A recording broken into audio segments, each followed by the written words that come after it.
ఒండి బకాయిలపై గాంధీగిరిని ప్రదర్శించారు కరీంనగర్ మేయర్ రవీందర్ సింగ్. కార్పొరేషన్కు చెల్లించాల్సిన పన్నుల వసూలు కోసం స్వయంగా రంగంలోకి దిగారు. సైకిల్పై ఆయా డిపార్ట్మెంట్లకు వెళ్లి పెండింగ్లో ఉన్న ట్యాక్స్ చెల్లించాలంటూ అధికారులను కోరారు.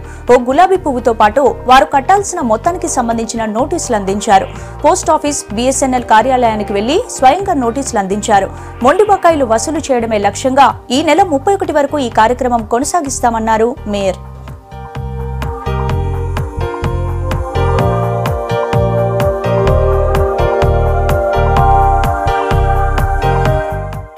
కమిషనర్ గారు చాలా చక్కగా వారికి రిక్వెస్ట్ చేశారు.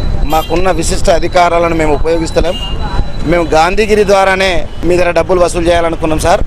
ఆ గాంధీగిరి ద్వారానే మీరు మాకు డబ్బులు కట్టుండి, మేము ఏదో తప్పు కొట్టి టామ్ చేసి వసూలు చేస్తలేం. కేవలం దండం పెట్టే మీ దగ్గర వసూలు చేసుకోవాలని ఆలోచన ఈ కార్యక్రమాన్ని తీసుకుంటున్నాం. చాలా చక్కగా చెప్పి 31 మార్చి వరకు ఎట్టి పరిస్థితుల్లో రాష్ట్రంలో నగరపాలక సంస్థ కరీంనగర్ ముందుండాలి, 100కు 100% వసూలు చేయాలనే ఒక దృఢ సంకల్పంతో కమిషనర్ గారు అలాగే పూర్తిగా సిబ్బంది పొద్దున్న లేస్తే ఇదే కార్యక్రమంలో నిమగ్నమయ్యారు. కాబట్టి వారికి